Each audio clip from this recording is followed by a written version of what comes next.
남편이 죽은 지 3개월, 시아버지가 며느리를 탐하기 시작했습니다. 모두를 경악하게 만든 이 가슴 아픈 사연.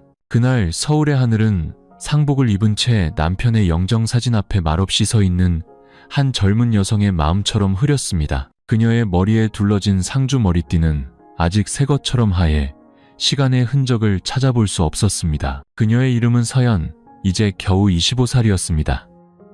시집 온 지 2년 만에 남편을 잃었죠. 그녀의 남편 민주는 박 회장과 최 여사의 외아들로 3개월 전 갑작스러운 교통사고로 세상을 떠났습니다. 공사 현장으로 가던 길에 마주오던 트럭이 중앙선을 침범했고 그는 그 자리에서 즉사했습니다. 그날 이후 젊은 아내 서연은 이 세상에 유일하게 기댈 곳을 잃고 말았습니다. 시댁은 강남대로 변에 위치한 2층짜리 큰 저택이었습니다. 밖은 차들로 붐볐지만 집안은 이상할 정도로 적막했습니다. 민준이 떠난 후 집에는 서연과 시어머니 최 여사, 그리고 시아버지 박 회장, 세 사람의 조용한 발소리만 맴돌았습니다. 시아버지 박 회장은 가부장적이고 냉정하기로 유명한 사람이었죠. 그렇게 점잖고 위험 있어 보이던 박 회장이 서연이 곧 겪게 될 거대한 폭풍의 중심이 될 것이라고는 아무도 상상하지 못했습니다. 서연은 시댁을 떠나고 싶지 않았습니다. 경기도 고양에 사는 친정어머니가 몇 번이나 집으로 돌아오라고 권했지만 그녀는 시어머니가 마음에 걸렸습니다. 최 여사는 아들의 장례식 이후 넋이 나간 사람처럼 변해버렸습니다. 매일같이 아들의 제단 앞에 몇 시간씩 말없이 앉아 나지막이 아들의 이름만 되뇌었죠. 반면 박 회장은 평소와 다름없이 출퇴근했습니다.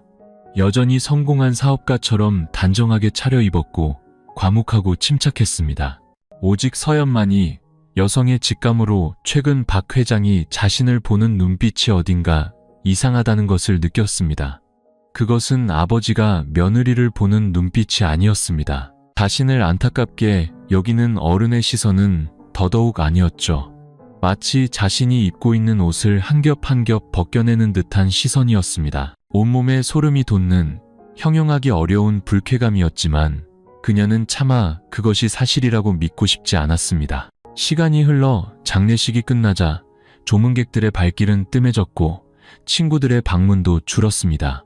집은 텅 비어갔고 바로 그 집 안에서 비극이 조용히 싹트고 있었습니다. 젊은 나이에 남편을 잃고 홀로 남겨진 서연은 남편을 잃은 충격이 끝이 아니라는 것을 알지 못했습니다. 죽음보다 더 끔찍한 또 다른 고통이 그녀를 기다리고 있었고 그 가해자가 자신이 그토록 존경하려 애썼던 사람일 줄은 꿈에도 몰랐습니다. 민준의 장례식 후 서연은 부부가 함께 쓰던 방을 정리했습니다. 모든 가구가 그대로였고 남편이 즐겨 쓰던 향수 냄새가 공기 중에 희미하게 남아 있었습니다. 민준이 책상을 조립하다가 실수로 긁었던 옷장 모서리의 흠집도 여전했습니다. 모든 것이 남편이 아직 여기 어딘가에 있는 것처럼 그녀를 붙잡았지만 그는 이미 세상에 없었습니다. 낮 동안 서연은 슬픔을 잊기 위해 일에 매달렸습니다. 예전에 다니던 테헤란로의 작은 회계법인에 다시 출근하기 시작했죠. 다행히 팀장님이 그녀를 아껴주셔서 파트타임으로 일할 수 있게 배려해 주었습니다.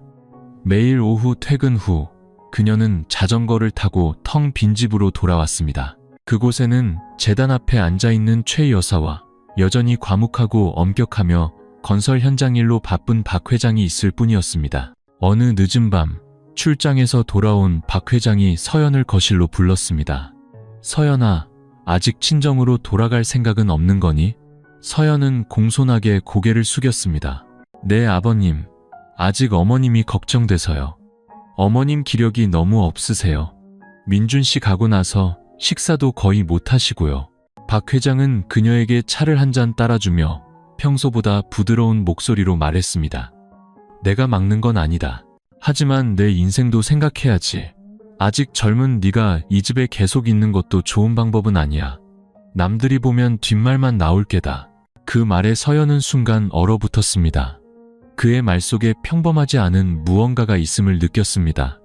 단순한 조언이 아니라 마치 무언가를 암시하는 듯했죠. 하지만 그녀는 애써 예의를 지켰습니다. 전남들 시선 신경 안 써요. 아버님, 어머님이 건강해지실 때까지는 차마 떠날 수가 없어요. 박 회장은 고개를 끄덕이며 침묵했습니다. 하지만 자리에서 일어설 때 그는 서연의 어깨에 가만히 손을 얹고는 살짝 힘주어 눌렀습니다. 무심코한 행동처럼 보였지만 그 순간 서연은 온몸에 소름이 돋았습니다. 그녀는 굳어진 채 서 있었고 목이 메어왔습니다. 그의 눈빛은 며느리를 보는 아버지의 눈빛이 아니라 무언가 다른 속셈을 가진 낯선 사람의 눈빛이었습니다. 그날 밤 서연은 잠을 이룰 수 없었습니다. 한때는 아늑한 보금자리였던 싸늘한 방 안에서 밤새 뒤척였습니다. 자신이 너무 예민한 것인지 확신할 수 없었지만 마음속 깊은 곳에서 무언가 아주 잘못되었다는 경고음이 울리기 시작했습니다. 그 후 며칠 동안 박 회장의 행동은 더욱 이상해졌습니다. 그는 저녁마다 그녀의 방문을 두드리며 며느리가 어떻게 지내는지 궁금해서 왔다고 말했습니다. 그는 예전에는 한 번도 한 적 없던 행동, 심지어 민준의 아내였을 때조차 하지 않았던 행동을 했습니다. 삼계탕이나 보약을 챙겨주기도 했죠. 서연은 자신이 감시당하고 있다는 느낌을 받기 시작했습니다. 이제 박 회장이 그녀를 훑어보는 시선에는 아무런 거리낌이 없었습니다. 그녀가 지나갈 때마다 그는 머리부터 발끝까지 훑어보았고 그 시선은 마치 그녀의 옷을 벗겨내는 듯 했습니다. 최 여사는 날이 갈수록 말이 없어졌고 창백한 얼굴로 아침마다 복도를 스쳐 지나가는 그림자 같았습니다. 그러던 어느 날 밤 서연이 욕실에서 머리를 감고 있을 때 불투명한 유리문 너머로 누군가의 시선이 자신에게 고정되어 있는 것을 느꼈습니다. 서연은 목욕 가운을 두르고 떨리는 몸으로 욕실을 나섰습니다. 등골이 오싹해지는 감시의 느낌은 여전했습니다. 그녀가 뒤를 돌아보았을 때 나무 문은 굳게 닫혀 있었고 아무도 없었지만 마음은 진정되지 않았습니다. 그날 밤 그녀는 잠들지 못하고 방문 뒤에 나무 의자를 괴어 막았습니다. 이 집에 며느리로 들어온 이후 한 번도 해본 적 없는 행동이었습니다. 길고 고요한 밤, 벽시계의 똑딱거리는 소리가 마치 그녀의 심장을 두드리는 것 같았습니다. 다음 날 아침, 서연은 조용히 빨랫감을 챙겼습니다. 세탁기를 열었을 때 그녀는 그 자리에서 얼어붙었습니다. 분명 방 안에 걸어두었던 그녀의 베이지색 실크 잠옷이 바닥에 더러운 빨래 더미 속에서 구겨진 채 발견된 것입니다. 낯선 남자의 땀 냄새가 섞여 있어 헛구역질이 났습니다. 그녀는 입술을 깨물었고 심장이 미친 듯이 뛰었습니다. 설마 아버님이 내 방에 들어왔던 걸까? 서연은 생각했지만 확신할 수 없었습니다. 그녀는 잠옷을 집어 따로 세탁하며 마음속에 파도를 억눌렀습니다. 의심은 점점 더 명확해졌습니다. 그날 저녁 박 회장은 저녁 식사에 들어오지 않았습니다. 최 여사도 피곤하다는 핑계로 일찍 저녁을 먹고 방으로 올라갔습니다. 집에는 다시 서연 혼자 부엌에 남았습니다. 그녀가 설거지를 하고 있을 때 등 뒤에서 발소리가 들렸습니다. 돌아보지 않아도 누구인지 알 수 있었습니다. 남자의 무거운 숨결이 마치 목덜미 바로 뒤에서 느껴지는 듯 했습니다. 어제 네가 끓인 된장찌개 맛있더구나. 꼭 네 시엄이 젊었을 때 끓여주던 맛이었어. 서연은 침묵했습니다. 어떻게 대답해야 할지 몰랐죠. 너처럼 착하고 순한 여자는 요즘 보기 드물지. 박 회장은 천천히 말을 이으며 갑자기 그녀의 어깨에 손을 얹었습니다. 몸가짐을 잘해야 한다. 알겠느냐? 그의 손이 닿자마자 그녀는 마치 불에 댄 듯 몸을 피했습니다. 그녀는 일부러 그릇을 바닥에 떨어뜨렸습니다. 쨍그랑 날카로운 소리가 울려 퍼지며 주위를 감싸던 기괴한 분위기를 깨뜨렸습니다. 죄송해요. 손이 미끄러워서. 괜찮다. 박 회장은 몸을 숙여 깨진 조각을 주우며 말했습니다. 그저 일깨워 주려던 것뿐이다. 남편 없는 여자가 남의 집에서 살려면 영리해야 하는 법이야. 그의 목소리는 크지 않았지만 서연의 숨을 먹게 하기에는 충분했습니다. 그녀는 이것이 더 이상 충고나 가르침이 아니라는 것을 똑똑히 깨달았습니다. 그것은 경고였습니다. 그날 밤 서연은 극도의 혼란 속에서 잠자리에 들었습니다. 그녀는 예전 직장 동료이자 절친인 지수에게 문자를 보내 몇 가지 상황을 털어놓았지만 차마 자세히 말할 용기는 없었습니다. 지수는 단 한 줄의 답장을 보냈습니다. 너 괜찮아? 이상한 낌새가 있으면 우리 집으로 와. 서연은 아직 그럴 수 없었습니다. 최 여사가 마음에 걸렸죠. 그 차가운 집에 시어머니를 홀로 남겨둘 수는 없었습니다. 하지만 그녀는 자신의 망설임이 자신을 악몽에 더 가까이 밀어넣고 있다는 사실을 몰랐습니다. 그리고 바로 그날 밤, 서연이 피곤함에 지쳐 잠들었을 때 방문이 작게 딸깍하는 소리를 냈습니다. 한밤중에 울린 그 소리에 서연은 화들짝 놀라 잠에서 깼고 심장이 미친 듯이 뛰었습니다. 그녀는 문 쪽으로 고개를 돌렸습니다. 문 앞에 받쳐두었던 나무 의자가 마치 누군가 밖에서 문을 밀려고 한 것처럼 살짝 비켜나 있었습니다. 그녀는 눈을 크게 뜨고 이불을 목까지 끌어당겼습니다. 침묵, 1분, 그리고 2분, 서연은 귀를 기울였습니다. 아무 소리도 들리지 않았습니다.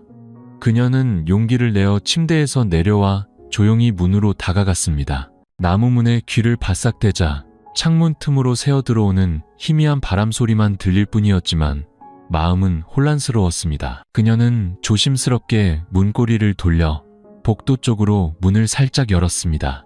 복도의 희미한 수면등은 여전히 켜져 있었고 아무도 보이지 않았습니다. 하지만 복도 끝 벽 모퉁이에서 어떤 그림자가 아주 빠르게 스쳐 지나갔습니다. 서연은 황급히 문을 닫았습니다.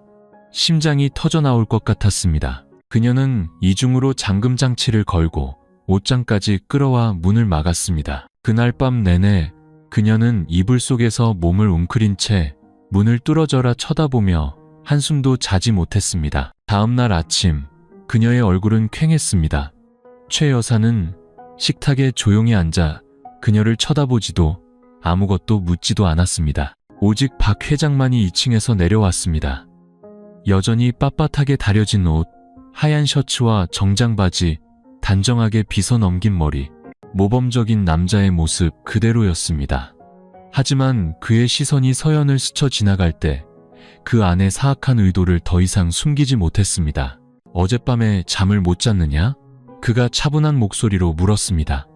네, 조금요. 서연은 평정을 유지하려 애쓰며 답했습니다. 박 회장은 입꼬리를 올리며 말했습니다. 내 방문이 낡아서 밤새 삐걱거렸나 보구나. 이따가 사람 불러서 고쳐주마. 서연은 그의 눈을 똑바로 쳐다보았습니다. 처음으로 그녀는 시선을 피하지 않았습니다. 경계심 가득한 눈빛이었죠. 그는 시선을 피하는 대신 마치 게임이 점점 더 재미있어진다는 듯 미소를 지었습니다. 그날 오후 서연이 퇴근하고 돌아왔을 때 그녀는 서랍 속 속옷들이 흐트러져 있는 것을 발견했습니다. 브래지어 하나가 사라졌습니다. 착각일 리가 없었습니다. 분명 오른쪽 구석에 단정하게 개어두었던 것을 기억했습니다. 박 회장 외에는 아무도 이곳에 들어올 수 없었습니다. 서연은 공포에 휩싸였지만 아직 무언가를 말할 증거가 부족했습니다. 그녀는 전화로 지수에게 떨리는 목소리로 말했습니다. 나 무서워. 이젠 잠도 못 자겠어. 지수야. 그는 시아버지가 아니야. 사람의 탈을 쓴 짐승 같아. 우리 집으로 와. 당장. 지수가 단호하게 말했습니다. 일단 여기서 지내면서 다음 일을 생각하자. 하지만 서연은 망설였습니다. 그날 아들의 재단 옆에서 넋 나간 듯 앉아있던 최 여사의 텅 빈 눈빛이 떠올랐습니다. 그녀는 평생을 참고 살아온 여자였고 바로 그 점 때문에 서연은 그녀를 참아 버려둘 수 없었습니다. 그날 밤 그녀는 방문을 굳게 잠그고 만일을 대비해 문을 향해 휴대폰 카메라를 설치해 녹화를 시작했습니다. 그녀는 이 작은 행동이 훗날 끔찍한 범죄의 생생한 증거가 될 것이라고는 상상도 못했습니다. 그녀가 막 불을 끄고 잠자리에 들었을 때 복도에서 다시 천천히 발소리가 들려오더니 그녀의 방문 바로 앞에서 멈췄습니다. 바람이 사람의 그림자를 만들 수는 없었습니다. 그녀는 눈을 크게 떴고 이번에는 문이 그저 딸깍거리는 소리가 아니라 문고리가 돌아가는 소리였습니다. 문고리가 아주 천천히 돌아갔습니다. 어둠 속에서 들려오는 철컥거리는 소리에 서연은 숨이 멎는 것 같았습니다. 그녀는 침대에서 벌떡 일어나 마치 누군가 밖에서 엿보는 듯 살짝 흔들리는 문에서 눈을 떼지 못했습니다. 문을 막아두었던 옷장이 밖에서 가해지는 힘에 끼익 소리를 냈습니다. 한 번, 그리고 두 번. 더 이상 의심의 여지가 없었습니다. 누군가 그녀의 방문을 열려고 하고 있었고 그 사람은 박 회장 말고는 아무도 없었습니다. 서연은 달려가 문을 꽉 잡았고 손이 심하게 떨렸습니다. 그녀는 더 이상 참지 못하고 소리쳤습니다. 누구세요? 그만두세요. 경찰에 신고할 거예요. 밖은 즉시 조용해졌습니다. 10초가 흘렀지만 발소리도 대답도 없었습니다. 오직 소름 끼치는 정적만이 흘렀습니다. 서연은 문에 귀를 대고 숨을 죽인 채 귀를 기울였습니다. 이윽고 슬리퍼 끄는 소리가 들려왔고 천천히 한 걸음씩 멀어져 갔습니다. 그녀는 바닥에 주저앉았고 온몸은 땀으로 흠뻑 젖었습니다. 그녀는 머리를 감싸 쥐었고 눈물이 흘러내렸습니다. 그녀는 더 이상 이 집에서 살 수 없다는 것을 알았습니다. 다음 날 아침, 서연은 짐을 싸기 시작했습니다. 그녀는 조용히 옷가지와 개인 물품들을 작은 캐리어에 담았습니다. 복도에서 발소리가 들릴 때마다 심장이 철렁 내려앉았습니다. 그녀는 박 회장이 출근하기를 기다렸다가 조심스럽게 캐리어를 끌고 나와 지수의 집으로 곧장 갈 작정이었습니다. 하지만 박 회장은 예상보다 일찍 돌아왔습니다. 그녀가 막 대문을 열었을 때 등 뒤에서 들려오는 그의 목소리에 화들짝 놀랐습니다. 어디 가느냐? 서연은 돌아보며 억지 미소를 지었습니다. 네, 친구 집에 며칠 놀러 가려고요. 이 캐리어를 들고 그는 눈썹을 치켜떴고 시선은 칼날처럼 날카로웠습니다. 서연은 대답하지 않고 고개만 숙였습니다. 박 회장은 가까이 다가와 목소리를 낮췄습니다. 부모님께 한마디 말도 없이 떠나려는 게냐? 예의라는 건 생각도 안 하는 거냐? 더는 못 참겠어요. 서연이 흐느꼈습니다. 무서워요. 박 회장은 비웃었습니다. 뭐가 무서워? 이 집엔 이제 세 사람뿐인데 누가 너한테 뭘 어쨌다고? 아니면 내가 무슨 파렴치한 인간이라고 생각하는 거냐? 그 말에 서연은 온몸이 얼어붙는 것 같았습니다. 그녀는 주먹을 꽉 쥐었습니다. 더 이상 모르는 척하지 마세요. 아버님의 눈빛, 말투, 행동까지 전부 다 알고 있어요. 어머님 때문에 참고 있었지만 저 바보 아니에요. 박 회장은 한 걸음 더 다가왔고 그의 목소리는 더 이상 평정을 유지하지 못했습니다. 넌 이 집 사람이야. 넌 내 며느리고 내 남편은 죽었어. 이제 아무도 널 딸처럼 여기지 않아. 내가 너에게 잠자리와 먹을 것을 주고 있잖아. 내가 뭘 원하는지 알아들어야지. 가까이 오지 마세요. 서연이 소리쳤고 캐리어를 던질 듯이 꽉 쥐었습니다. 박 회장은 큰 소리로 웃었습니다. 네가 이 집을 나간다고 끝날 것 같아. 내가 한마디만 하면 이 동네 사람들은 전부 네가 남편 살아있을 때부터 바람 피운 행실 나쁜 년이라고 믿을 거다. 누가 널 믿어주겠어? 서연은 그 자리에 못 박힌 듯 서 있었습니다. 그것은 더 이상 경고가 아니었습니다. 노골적인 협박이었습니다. 그녀의 눈은 붉게 충혈되었습니다. 그녀는 조용히 캐리어를 놓고 방으로 돌아와 문을 굳게 잠갔습니다. 울지도 소리치지도 않고 그저 앉아서 휴대폰을 열었습니다. 어젯밤 녹화된 영상을 다시 돌려보았습니다. 문고리가 돌아가고 복도에 어른거리는 그림자가 서성이는 장면이 담겨 있었죠. 그녀는 생전 처음으로 자신이 무엇을 해야 하는지 깨달았습니다. 침묵 대신 싸워야 한다는 것을. 그날 밤 서연은 문을 잠그고 커튼을 빈틈없이 쳤습니다. 휴대폰은 항상 녹음 모드로 준비해 두었죠. 심장은 여전히 두려움으로 빠르게 뛰었지만 몇 주 만에 처음으로 그녀의 눈에는 결연한 의지가 서렸습니다. 그녀는 도망치지 않을 것이었습니다.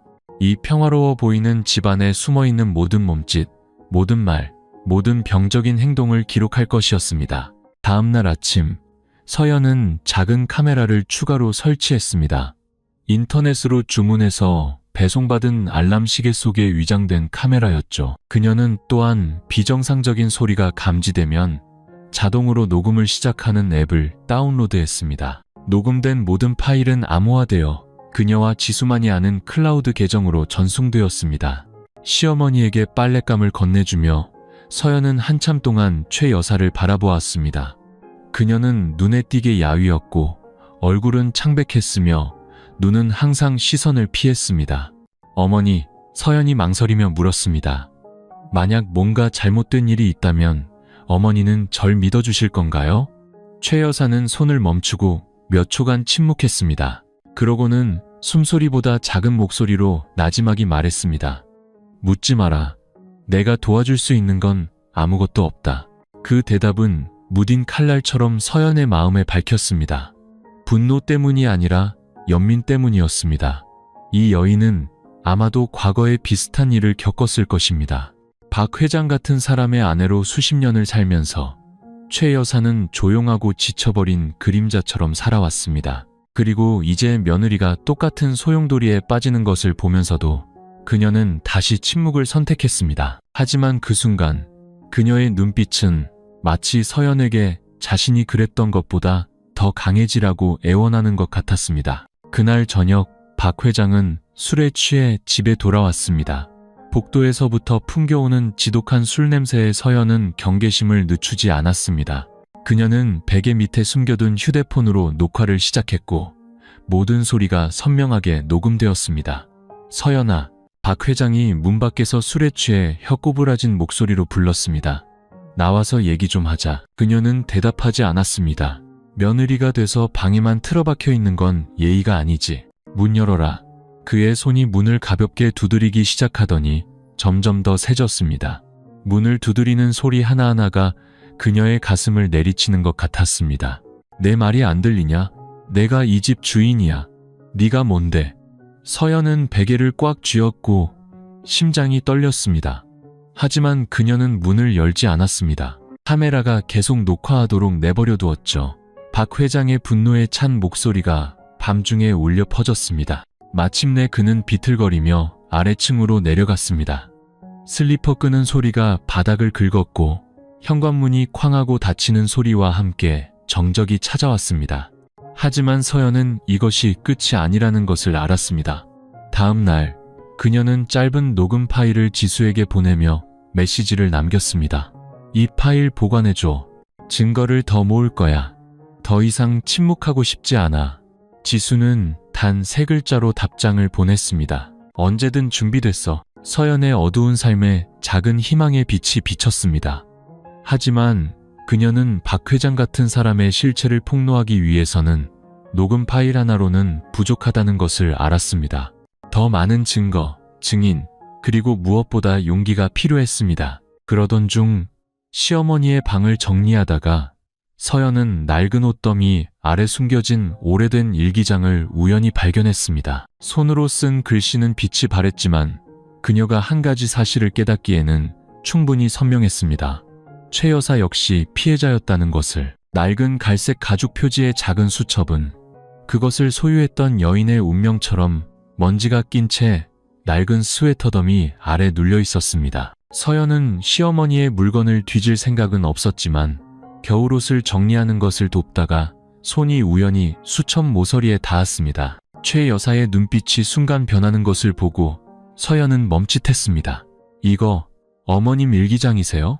최 여사는 아무 말 없이 고개를 끄덕였습니다.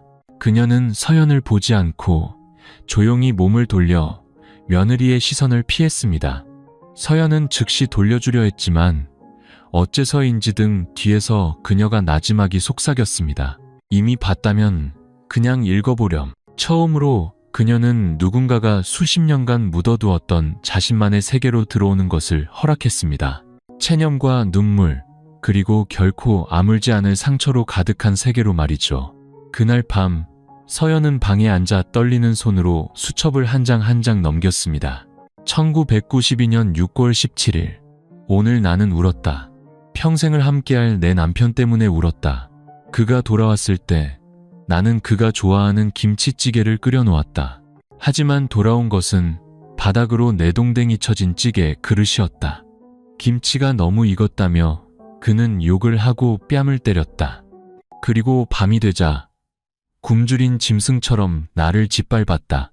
서연은 주먹을 꽉 쥐었고 눈시울이 붉어졌습니다. 한 줄 한 줄의 글씨가 마치 그녀의 마음에 상처를 내는 것 같았습니다. 아들이 생기면 그가 변할 거라고 생각했다.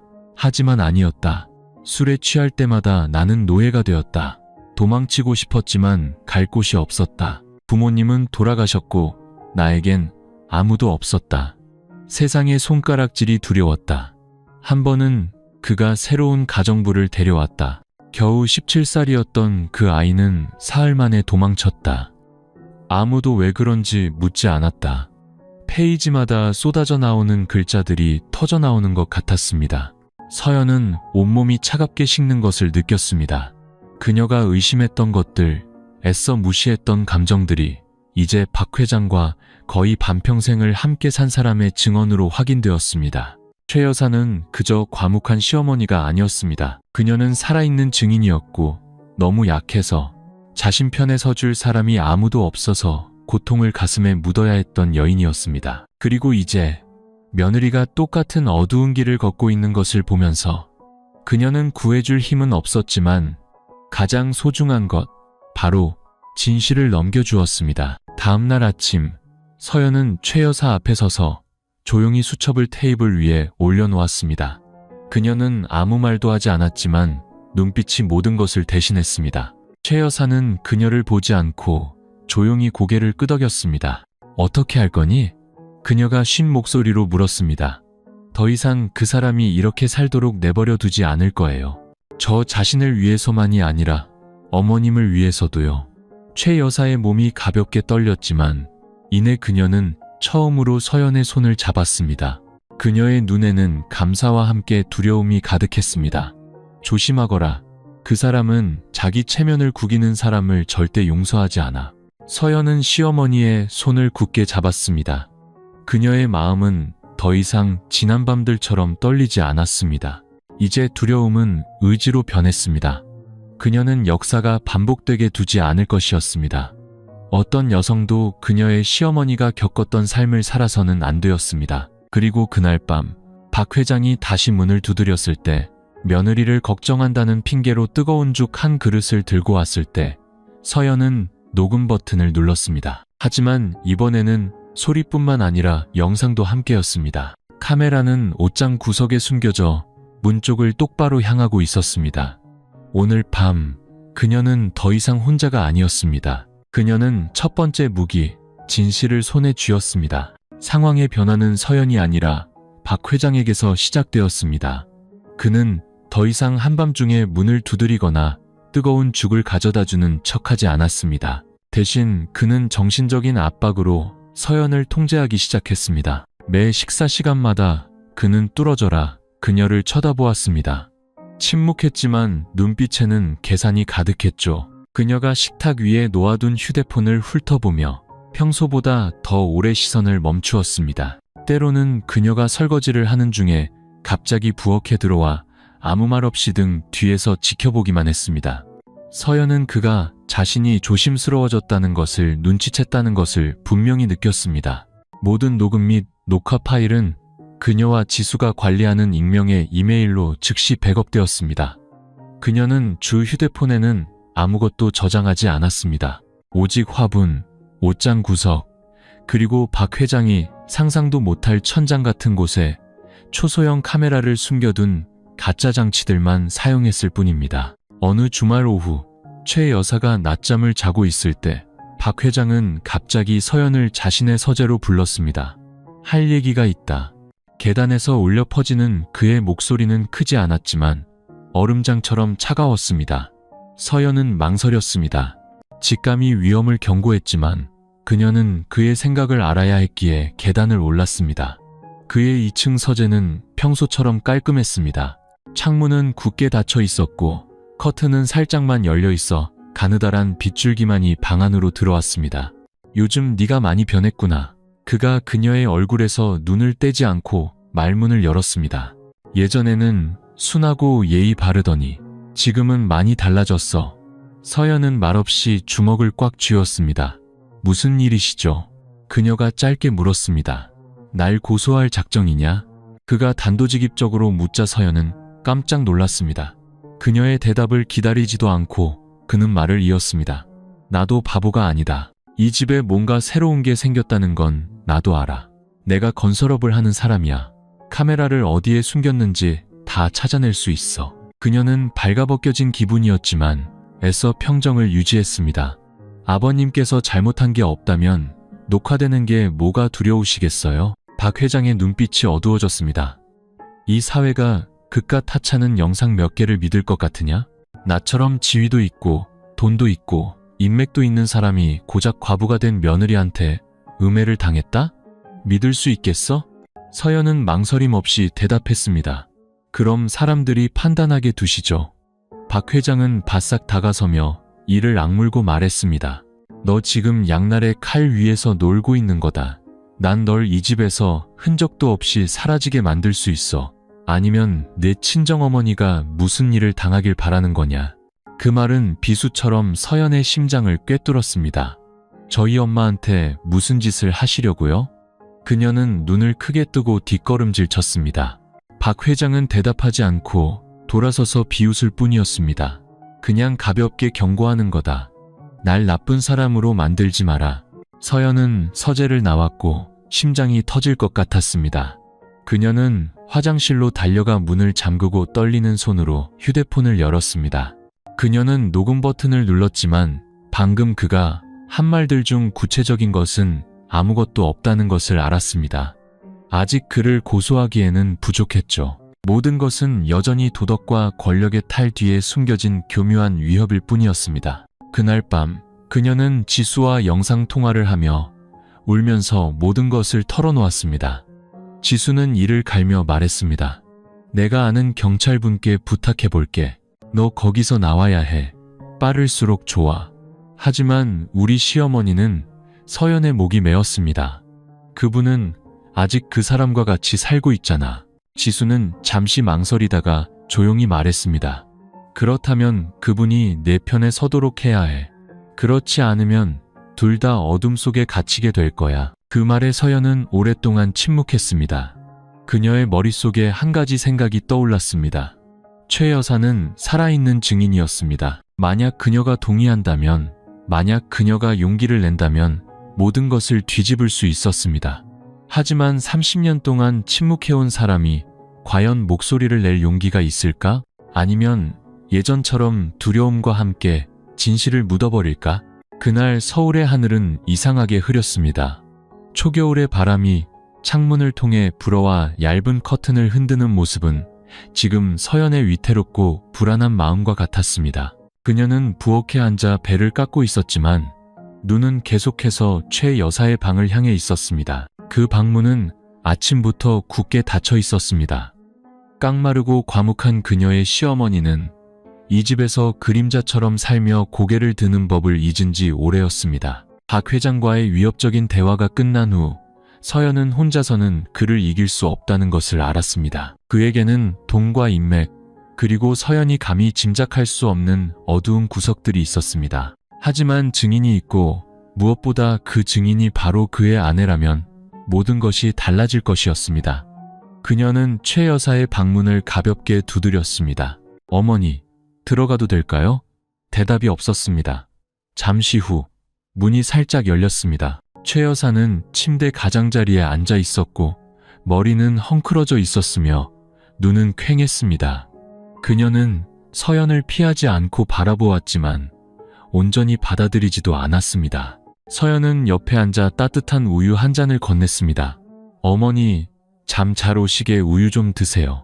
그녀는 잔을 받았지만 마시지 않고 침대 옆에 내려놓았습니다. 긴 침묵이 흘렀습니다. 서연은 깊은 숨을 들이쉬고 입을 열었습니다.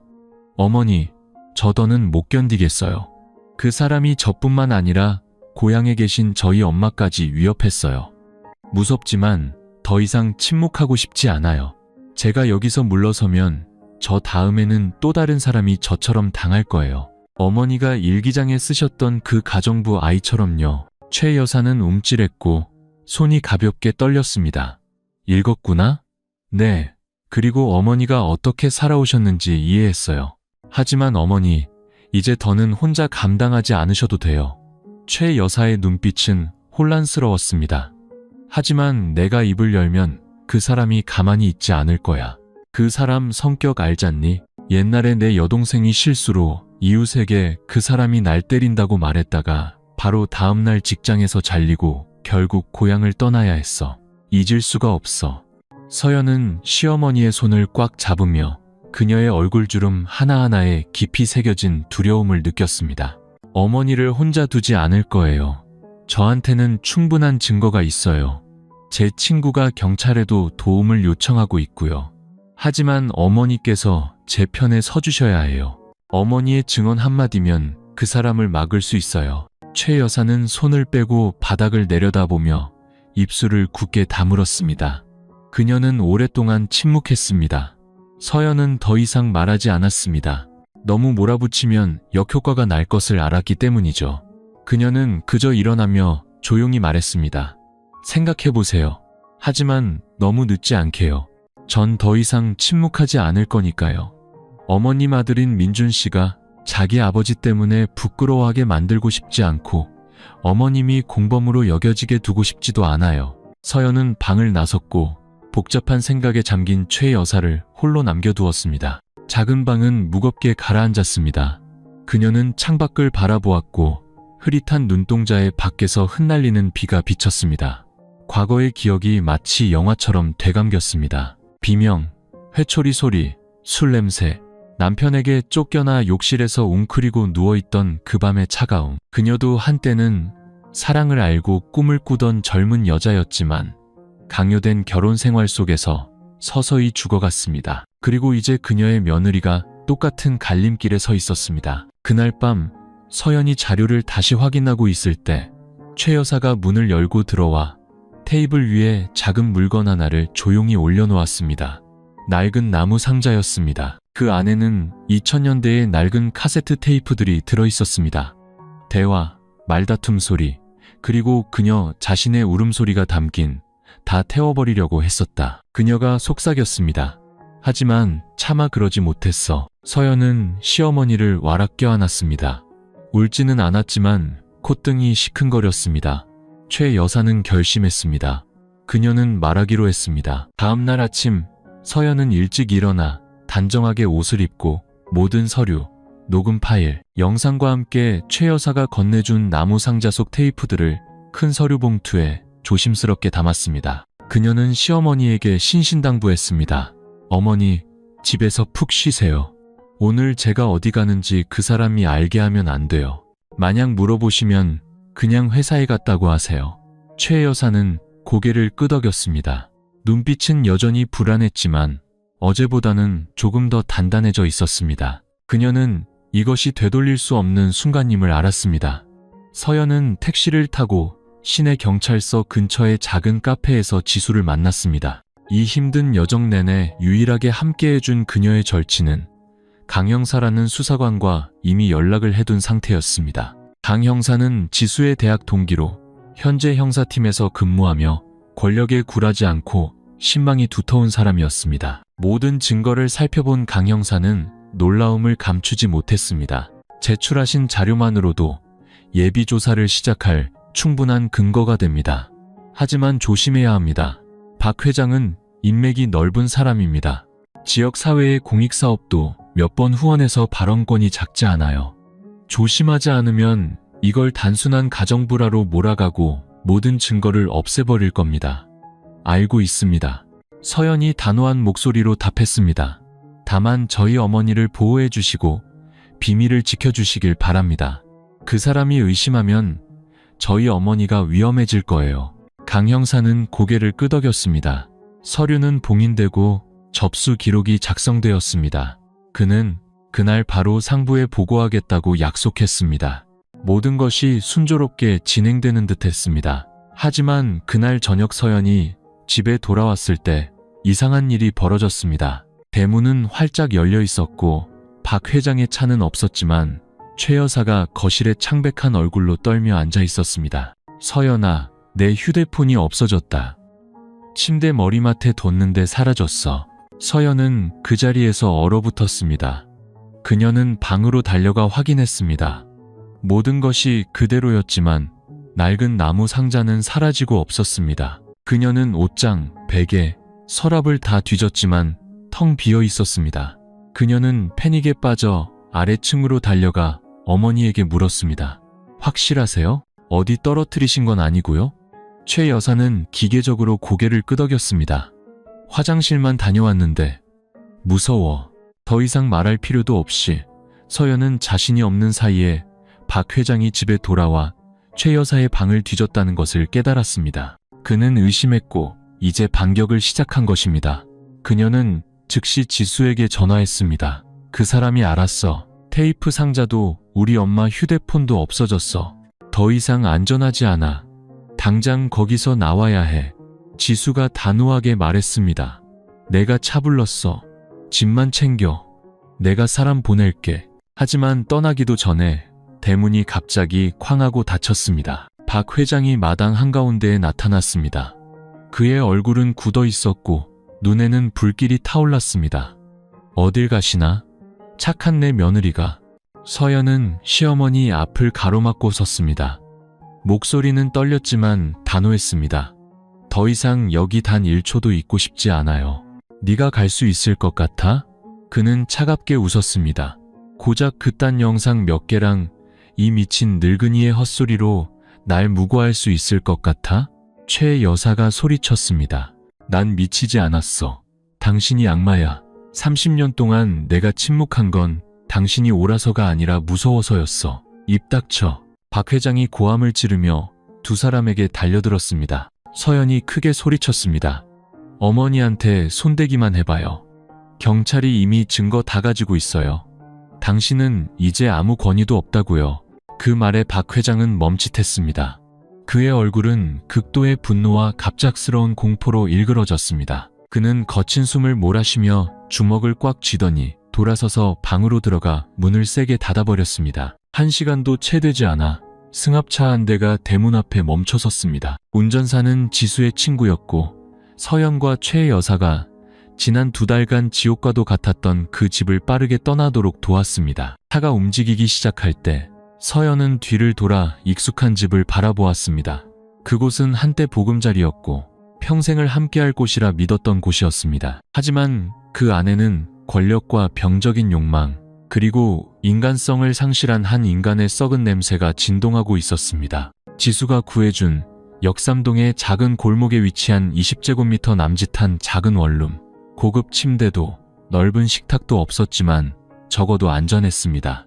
박 회장의 집을 떠난 첫날 밤, 서연은 잠들지 못했습니다. 그녀는 창가에 무릎을 모으고 앉아 멍하니 밖을 바라보며 복잡한 생각에 잠겼습니다. 최 여사는 방구석에 누워 아무 말 없이 조용한 숨만 내쉬었습니다. 그 여인은 하루 동안 겪은 정신적 충격으로 너무나 지쳐 있었습니다. 30년 넘게 침묵 속에 살다가 갑자기 빗속으로 끌려 나온 그녀는 미처 방어할 준비가 되어 있지 않았습니다. 다음 날 아침, 서연은 수사관 강 형사에게서 전화를 받았습니다. 저희가 증거들을 모두 감정했습니다. 최근 녹음된 파일까지 포함해서 박 회장을 소환할 충분한 근거가 됩니다. 어머님의 카세트 테이프는요? 저희에게 전달하기 전에 그가 훔쳐간 게 맞죠? 네. 하지만 제가 미리 사본을 이메일로 경찰청에 보내드렸습니다. 잘하셨습니다.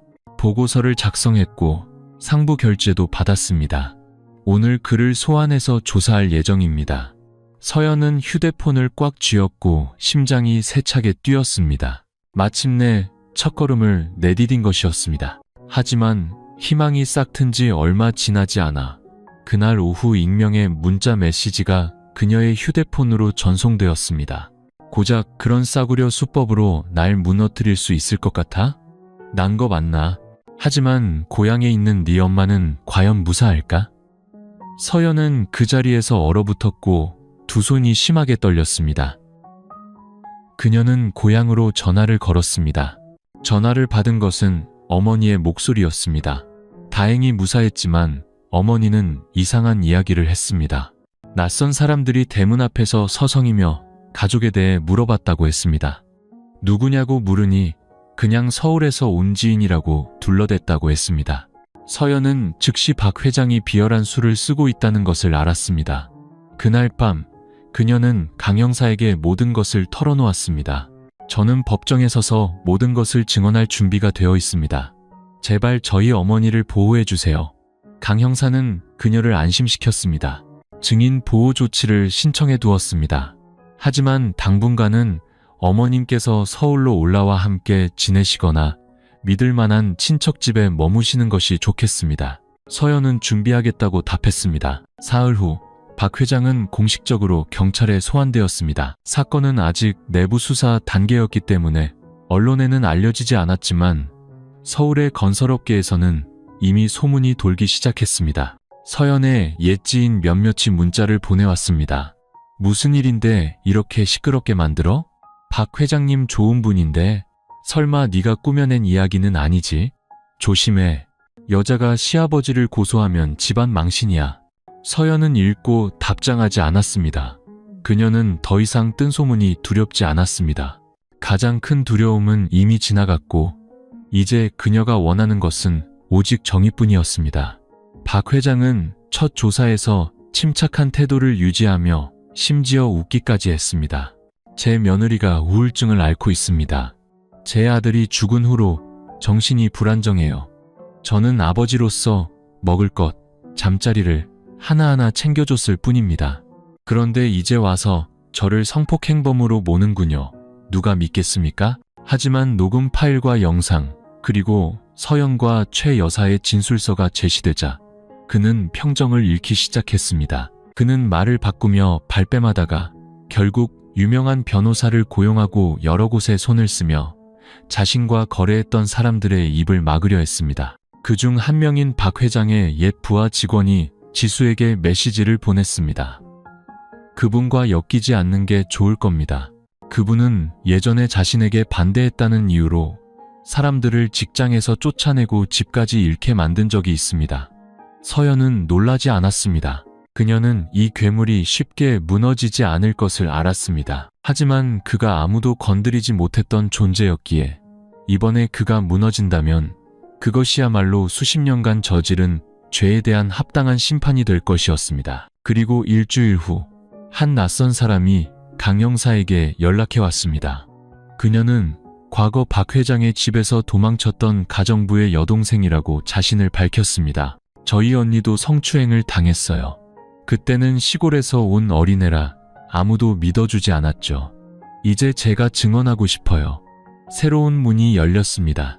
자신을 옛 가정부의 여동생이라 밝힌 여성의 이름은 이수진, 32세였습니다. 작고 다부진 체구의 선한 인상이었지만 눈빛은 날카로웠습니다. 그녀는 소박한 옷차림으로 식경찰청에 출석했고 진술서에 서명할 때 얼굴이 약간 떨렸습니다.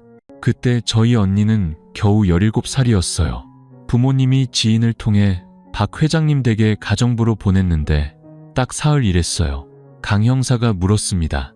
더 자세히 말씀해 주실 수 있나요? 수진은 침을 삼키며 두 손을 꽉 쥐었습니다.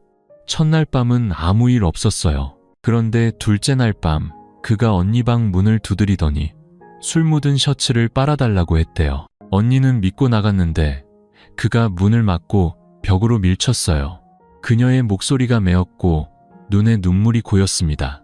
언니는 손톱으로 그 사람 팔을 핥히고 겨우 도망쳤어요. 그 후로는 무서워서 고향에도 못 가고 1년 넘게 친척 집에서 숨어 지냈어요. 그 사람의 보복이 두려워서요. 가족들도 소문이 날까봐 이 일을 전부 숨겼고요. 수진의 진술서는 작성되어 사건 파일에 추가되었습니다. 이것은 매우 중요한 전환점이었습니다. 이것은 더 이상 단 한 번의 고발이 아니라 체계적인 범죄 행위의 연쇄였기 때문입니다. 이전의 피해자들은 침묵 속에서 목소리를 냈지만 이제 그들의 목소리가 힘을 얻기 시작했습니다. 그날 밤 서연은 지수로부터 소식을 들었습니다. 일이 빠르게 진행되고 있어.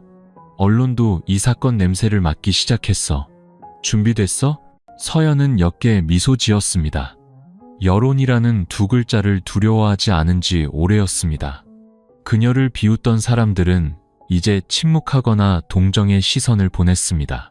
대중이란 본래 쉽게 휩쓸리지만 진실이 서서히 밝혀지면 태도를 바꾸기도 쉬운 법이었습니다.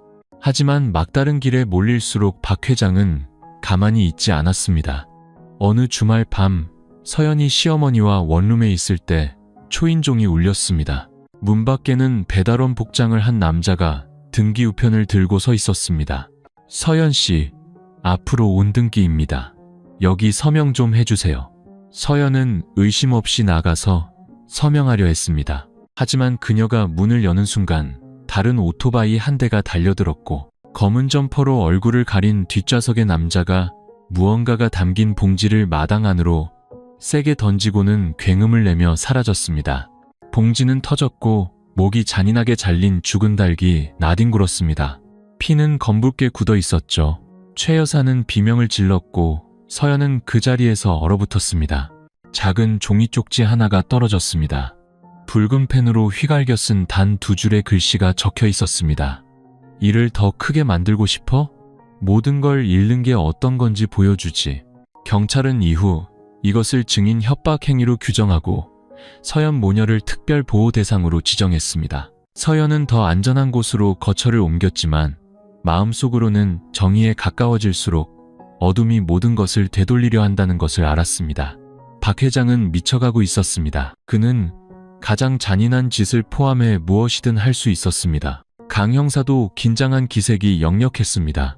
그는 서둘러 서연을 만나 말했습니다. 정신 단단히 차려야 합니다. 이 사건은 2주 안에 검찰로 송치될 겁니다. 하지만 조금이라도 허점이 생기면 증거 하나가 조작되거나 증언이 번복되기만 해도 사건은 기소 중지될 수 있습니다. 물러서지 않을 거예요. 서연이 단호하게 답했습니다. 저는 제 어머니와 시어머니께서 재판날까지 안전하기만 바랄 뿐입니다. 강 형사는 고개를 끄덕였습니다. 그리고 사건이 공식적으로 기소되기 전 마지막 며칠 동안 박 회장은 또 다른 비열한 수를 썼습니다. 그는 서연을 무고 및 명예훼손 혐의로 역고소했습니다. 고소장에서 그는 이렇게 썼습니다. 제 며느리는 정신적인 문제를 겪고 있습니다. 남편을 잃은 충격을 견디지 못하고 있죠. 저는 친딸처럼 돌봐주려 했을 뿐인데 그녀는 저의 모든 선의를 의도적으로 왜곡했습니다. 다시 한번 여론이 들끓었습니다. 절반은 병적인 가해자를 엄벌해야 한다고 주장했고 다른 절반은 다시 의심의 눈초리를 보내기 시작했습니다. 서연은 휴대폰 화면을 보며 조용히 침묵했습니다. 최 여사가 그녀의 손을 잡았습니다. 사람들이 뭐라고 하든 신경 쓰지 마라. 내가 여기 있잖니. 내가 법정에 설 거야. 더 이상 침묵하지 않을 거야. 서연은 미소 지었습니다. 밖은 폭풍우가 몰아쳐도 그녀에게는 기댈 곳이 있었습니다. 박 회장의 역고소장이 접수된 지 일주일 후 서울중앙지방법원은 박 회장을 성추행, 협박, 강요미수 등의 혐의로 기소된 사건을 공식적으로 접수했습니다. 동시에 서연에 대한 무고 혐의, 고소 건도 병합하여 처리하기로 했습니다. 서울 시내는 술렁이기 시작했습니다. 여러 공익사업을 후원했던 대형 건설사 대표인 박 회장의 가족을 알던 사람들은 자신의 귀를 의심했습니다. 집안일을 이렇게 시끄럽게 만들다니 복 나갈 일이야. 시아버지랑 같이 살던 며느리가 이제 와서 시아버지를 고소해? 저 여자도 문제가 있는 거 아니야? 박 회장님처럼 점잖은 분이 그럴 리가 없지. 서연은 모든 것을 들었지만 반박하지 않았습니다. 그녀는 남은 힘을 다해 다가올 재판을 준비했습니다. 그녀의 절친 지수가 변호사 선임을 도왔습니다. 변호사는 40대 여성으로 가정폭력, 특히 가정 내 성희롱 피해자 사건을 많이 다룬 경험이 있었습니다. 그녀는 말했습니다. 이 사건은 증거가 부족해서 어려운 게 아닙니다. 상대가 여론을 조작할 줄 알기 때문에 어려운 거죠. 하지만 우리가 입장을 굳건히 지키면 이길 수 있습니다. 동시에 박 회장 측에서도 움직임이 있었습니다. 박 회장이 자신의 언니를 성추행했다고 증언했던 수진이 갑자기 진술을 철회하겠다고 나선 것입니다. 그녀는 강 형사에게 거의 들리지 않는 목소리로 전화했습니다. 죄송해요. 저희 가족이 협박을 받았어요. 제가 진술을 철회하지 않으면 직장에서 잘리게 하고 제 아이가 사고를 당하게 하겠다고 했어요. 도저히 감당할 수가 없어요. 강 형사는 분노로 얼굴이 붉어졌고 서연은 망연자실했습니다. 혹시 협박의 증거는 없나요? 누가 전화했거나 찾아왔다거나 없어요. 아무 흔적도 남기지 않았어요. 죄송합니다. 저는 법정에 설 수 없어요. 서연은 이해했습니다. 박 회장은 자신이 가장 잘하는 짓, 즉 회유와 협박을 하고 있었습니다. 그날 밤 좁은 원룸에서 서연과 최 여사는 나란히 앉아 법정에서 진술할 내용들을 다시 한번 되짚어 보았습니다. 모든 이야기, 모든 기억의 조각이 마음에 상처를 냈지만 동시에 진실의 벽을 쌓는 벽돌이 되었습니다.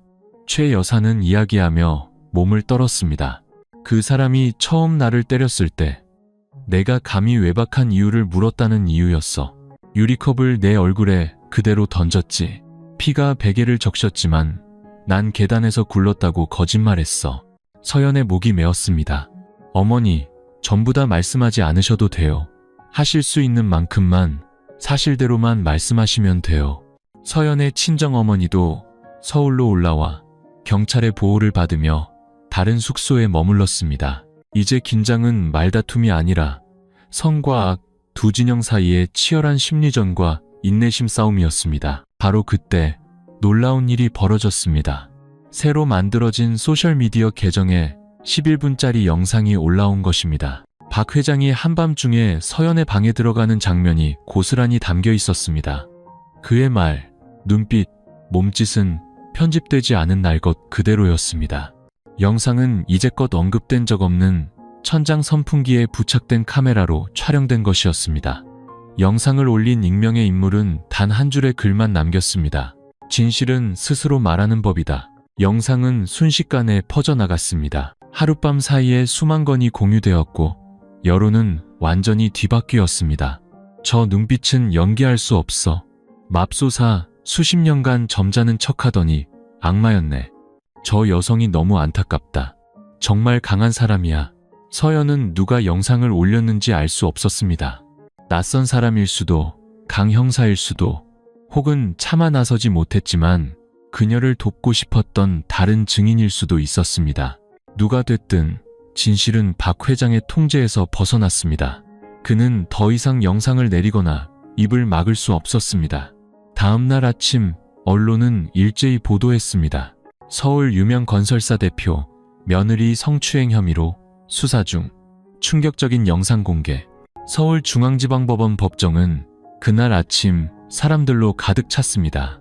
가족, 기자, 여성 인권단체 대표들, 그리고 호기심에 찬 시민들이 몰려들었습니다.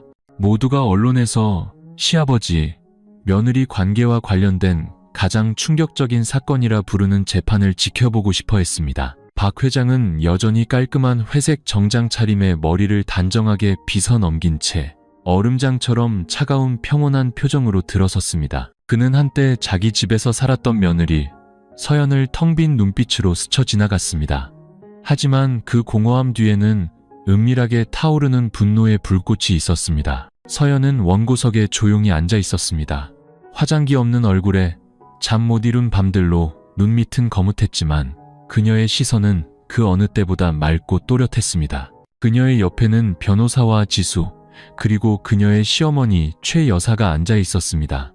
최 여사는 떨렸지만 결연한 의지로 며느리의 손을 꼭 잡고 있었습니다. 재판장이 재판의 시작을 알렸습니다. 지금부터 서울중앙지방법원은 피고인 박진태, 58세, 서울시 중구거주, 성폭력범죄 처벌 등에 관한 특례법 위반, 업무상 위력 등에 의한 추행, 협박 및 강요 미수 혐의에 대한 공판을 시작하겠습니다. 방청석에서 웅성거리는 소리가 터져나왔습니다. 대형 건설사 대표이자 시에 기여한 공로로 신문에까지 났던 박 회장이라는 이름이 피고인석에서 불리고 있었습니다. 피고 측 변호인은 힘있는 목소리로 변론을 시작했습니다. 저의 의뢰인은 사회적 지위가 있는 분으로 원고를 친딸처럼 아끼고 보살폈습니다. 고소장에서 주장하는 병적인 행위를 저지를 리가 없습니다. 인터넷에 유포된 영상은 원본 감정이 이루어지지 않았으므로 공식적인 증거로 채택될 수 없습니다. 또한 가족 내의 관계는 오해의 소지가 있을 수 있으며 감정적인 판단으로 죄를 규정할 수는 없습니다. 법정 전체가 잠시 소란스러워졌습니다. 그때 원고 측 변호인이 일어서서 서연의 방에 숨겨둔 카메라로 촬영한 녹음 파일과 영상들을 제출했습니다. 디지털 포렌식을 통해 편집이나 조작이 없다고 확인된 증거들이었습니다. 이는 소셜미디어에서 나온 것이 아니라 원고가 직접 수집한 증거이며 사건이 공론화되기 한 달여 전부터 원본이 보관되어 있었습니다. 무엇보다 저희에게는 피해자이자 피고인의 법적 아내로서 30년간 고통받아온 최 여사님의 직접 증언이 있습니다. 법정 전체가 숨을 죽였습니다. 최 여사가 일어섰고 손에 든 진술서는 떨렸지만 목소리는 쉬어 있었습니다. 저는 침묵하면 평화로울 줄 알았습니다. 하지만 아니었습니다. 저는 결혼 초부터 저 사람에게 구타당하고 강요당하고 모욕당했습니다. 두려워서 침묵했습니다. 하지만 이제 제 며느리가 저와 같은 비극을 겪게 할 수는 없습니다. 저 사람은 남편으로서도 아버지로서도 자격이 없습니다. 그 증언은 법정 한가운데를 울리는 종소리 같았고 박 회장의 얼굴은 굳어지기 시작했습니다. 피고 측 변호인은 새로운 자료를 준비할 시간을 달라며 휴정을 요청했지만 재판부는 이미 사전에 검증된 유효한 직접 증언이라는 이유로 이를 기각했습니다. 이어서 서연의 친정어머니가 증인으로 나섰습니다. 야윈 몸의 여인은 떨렸지만 증인석 앞에서 똑바로 섰습니다. 제 딸이 울면서 전화를 했습니다. 저는 하늘에 기도하는 것 말고는 아무것도 할 수 없었습니다. 어미로서 저는 그저 제 딸이 평안하게 살기를 바랄 뿐입니다. 부디 재판장님, 다른 아이들이 더 이상 희생자가 되지 않게 해주십시오. 그때 박 회장이 자신의 변호인에게 무언가 속삭였습니다. 그의 얼굴은 통제력을 잃어가고 있었습니다. 첫 재판의 마지막 발언 기회가 주어졌을 때 그는 단 한마디만 내뱉었습니다. 저는 함정에 빠졌습니다. 재판은 휴정되었고 이틀 후에 속개될 예정이었습니다. 법정을 나서는데 누군가 서연에게 다가와 물었습니다. 두렵지 않아요? 그래도 한때는 시아버지였잖아요. 서연은 멈춰서서 그 사람을 똑바로 쳐다보며 나지막이 대답했습니다. 저는 제가 영원히 침묵하게 될까봐 두려웠을 뿐입니다. 두 번째 재판일, 법정 안은 숨막힐 듯한 긴장감으로 가득했습니다. 방청석은 꽉 찼고 기자들은 복도까지 들어차 있었습니다. 박 회장은 여전히 굳은 표정이었지만 눈은 퀭했고 두 손은 등 뒤에서 굳게 깍지를 끼고 있었습니다. 첫날과는 달리 더 이상 점잖은 척하는 모습은 없었습니다. 이번에는 반격에 나선 자의 얼굴이 드러났습니다. 재판이 시작되자마자 피고 측 변호인은 두꺼운 서류 뭉치와 함께 3분짜리 영상을 제출하며 이것이 원고의 부도덕한 인성을 증명하는 새로운 증거라고 주장했습니다. 영상이 재생되자 서연이 옛 직장 동료인 한 남자와 카페에 있는 모습이 몰래 촬영된 화면이 나왔습니다. 그들은 꽤 가까이 앉아 있었고 남자가 그녀의 귀에 무언가 속삭이자 그녀가 웃음을 터뜨렸습니다. 피고 측 변호인은 즉시 손을 들었습니다. 이는 원고가 외부에서 부적절한 관계를 맺고 있다는 증거입니다. 남편이 죽은 지 2달도 채 되지 않은 시점입니다. 모든 고소가 자신의 외도를 숨기기 위한 조작극일 가능성을 배제할 수 없습니다. 법정 전체가 다시 웅성거리기 시작했습니다. 서연은 굳어졌지만 그녀의 변호인은 즉시 일어나 반박했습니다. 영상에는 음성이 녹음되지 않았고 선을 넘는 신체 접촉도 없었으며 공공장소에서 이루어진 만남입니다. 제 의뢰인은 영상 속 남성이 이미 가정이 있는 옛 동료임을 확인하는 사실확인서를 제출했습니다. 이것이 부적절한 관계라는 것을 증명할 근거는 어디에도 없습니다. 재판부께서 이 영상을 인격 모독의 수단으로 사용하지 않으시길 요청합니다. 재판부는 반론을 인정했습니다. 그 직후 박 회장은 갑자기 발언을 신청했습니다. 저는 왜 재판부가 집을 나가려 했던 여자의 말을 믿는지 이해할 수 없습니다. 저 여자는 며느리로서의 도리를 저버렸습니다. 제 아들이 죽은 후에도 여전히 차려입고 다른 남자와 웃고 떠들었습니다. 슬퍼하지 않았어요. 저를 함정에 빠뜨리기 위해 연기했을 뿐입니다. 심지어 말도 없이 친정에 일주일이나가 있기도 했습니다. 서연은 주먹을 꽉 쥐었습니다. 재판부는 그에게 모든 주장에 대한 구체적인 증거를 제출하라고 요구했습니다. 그는 침묵했습니다. 이제 30년간 침묵했던 아내 최 여사의 차례였습니다. 그녀는 다시 일어섰습니다. 만약 오늘 제가 말하지 않는다면 저는 평생 후회하며 살 겁니다. 제가 직접 봤습니다. 그가 처음 며느리 방에 몰래 들어가는 것을요. 저는 문 밖에서 서연이가 우는 소리를 들었지만 문을 열 용기가 없었습니다. 재판장님, 제발 제 비겁함의 대가를 며느리가 치르게 하지 말아주세요. 법정은 조용해졌습니다. 이어서 수사관 강 형사가 전문가 증인으로 출석했습니다. 그는 녹음 파일, 영상, 일기장, 그리고 숨겨진 카메라의 하드 드라이브에서 추출한 데이터의 감정 결과를 발표했습니다. 모든 데이터는 시간과 내용이 일치했으며 편집의 흔적은 없었습니다. 무엇보다 중요한 것은 모든 원본 파일이 피고인이 소환되기 전에 데이터 센터로 전송되었다는 사실이었습니다. 피고인의 주장처럼 함정을 파거나 조작할 수 없었다는 것이 증명되었습니다. 피고 측 변호인은 더 이상 반박하지 못했습니다. 재판이 끝나기 전 서연에게 발언 기회가 주어졌습니다. 그녀는 앞으로 나서며 차분한 목소리로 말했습니다. 저는 복수를 원하지 않습니다. 저는 그저 평범한 인간으로 살고 싶었을 뿐입니다. 하지만 제가 시댁이라 불렀던 바로 그 집에서 저는 저항했다는 이유만으로 죄인 취급을 받았습니다. 만약 제가 침묵했다면 저 다음에는 얼마나 더 많은 여성들이 똑같은 고통을 겪어야 할까요? 저는 배신자가 아닙니다. 저는 정 때문에, 예의 때문에, 그리고 시어머니 때문에 참고 또 참았던 사람입니다. 하지만 도덕이 약자의 목을 조르는 칼날이 되어서는 안 됩니다. 제가 목소리를 내기로 한 것은 제가 강해서가 아니라 더 이상 침묵하고 싶지 않았기 때문입니다. 방청석 곳곳에서 눈시울이 붉어졌고 재판부 배심원 중 일부도 고개를 숙이고 평소보다 천천히 무언가를 기록했습니다. 두 번째 재판이 끝났고 재판부는 최종 변론과 판결이 내려질 마지막 재판일을 고지했습니다. 법정 밖에서 최 여사는 며느리의 손을 잡았습니다. 결과가 어떻게 되든 이제 내 손 절대 놓지 않을게. 그날 서울의 하늘은 잿빛이었고 마지막 재판일에 우울한 분위기를 더하듯 가랑비가 흩날렸습니다. 사람들은 이전 두 번의 재판보다 훨씬 더 많이 몰려들었습니다. 군중은 더 이상 단순한 호기심이 아니라 한 개인을 넘어 수십 년간 지속된 편견에 찬 사고방식에 대한 심판을 기다리고 있었습니다. 서연은 단단한 발걸음으로 법정에 들어섰습니다. 그녀의 어머니, 최 여사, 지수 모두가 조용하지만 굳건하게 그녀의 뒤를 따랐습니다. 오늘이 결정의 날이었습니다. 재판은 오전 8시에 시작되었습니다. 모든 인원과 서류 확인이 끝난 후 검찰 측 대표가 일어나 최종 논고를 낭독했습니다. 피해자 및 증인의 진술, 디지털 증거 감정 결과, 영상 및 음성 증거, 그리고 관련 정황들을 종합하여 우리는 피고인 박진태가 며느리인 서연 씨의 신체적 불가침권을 여러 차례 침해했음을 확인했습니다.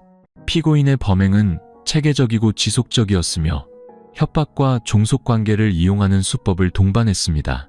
동시에 피고인은 증인의 입을 막고 근거 없는 내용으로 역고소를 제기하여 사회적 혼란을 야기했습니다. 종속관계에 있는 사람에 대한 범죄, 뉘우치지 않는 태도, 법망을 피하려는 의도 등 가중 처벌 사유를 고려하여 검찰은 위 죄목들에 대해 피고인에게 징역 12년을 구형하는 바입니다. 법정 전체에 작은 웅성거림이 퍼졌고 많은 이들이 숨을 죽였습니다.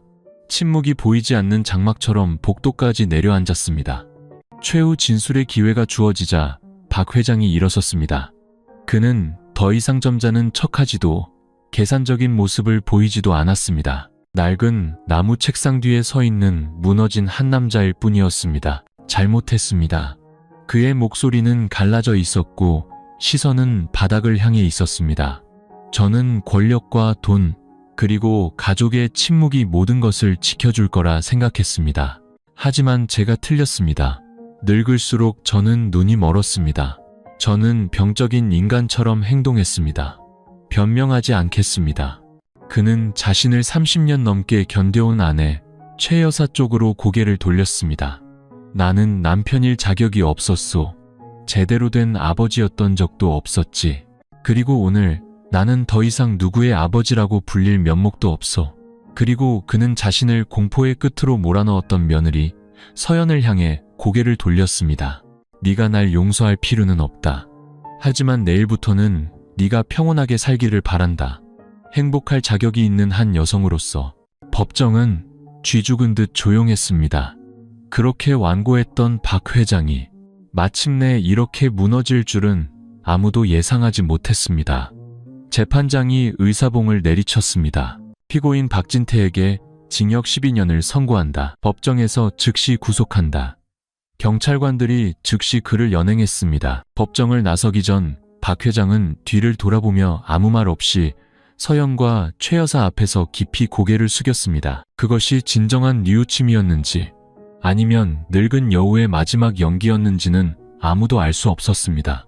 하지만 그 순간 서연에게는 더 이상 중요하지 않았습니다. 그녀는 눈물을 흘리지 않았습니다. 그저 시어머니의 손을 조용히 잡고 돌아섰습니다. 재판이 끝난 후 하늘이 조금씩 개이기 시작했습니다. 거의 1년 만에 처음으로 서연은 더 이상 무겁지 않은 마음으로 법원문을 나섰습니다. 그녀는 앞을 바라보았고 눈동자에 빛이 반짝였습니다. 그녀의 인생은 아직 시련이 끝나지 않았지만 오늘부터는 더 이상 과거의 어둠에 얽매이지 않을 것이었습니다. 재판이 끝난 지 사흘 후 서연과 최 여사는 원룸을 떠나 지수와 여성지원단체의 도움으로 저렴하게 임대한 도시 외곽의 작은 집으로 이사했습니다. 방 2개, 부엌 하나, 그리고 작은 마당이 전부인 집이었습니다. 호화롭지도 편리하지도 않았지만 조용하고 깨끗했으며 무엇보다 평화로웠습니다. 최 여사는 새 집에 온 첫날 마당을 서성이며 아직 페인트 냄새가 나는 담벼락을 떨리는 손으로 어루만졌습니다. 이 나이에 매일 욕설이 없는 집에서 살아보는구나. 그녀가 눈물을 글썽이며 중얼거렸습니다. 서연은 대답 없이 조용히 창문을 열고 커튼을 걷어 햇살을 집 안으로 들였습니다. 박 회장이 법정에서 끌려나가는 순간 그녀는 인생의 낡은 장이 닫혔다는 것을 알았습니다.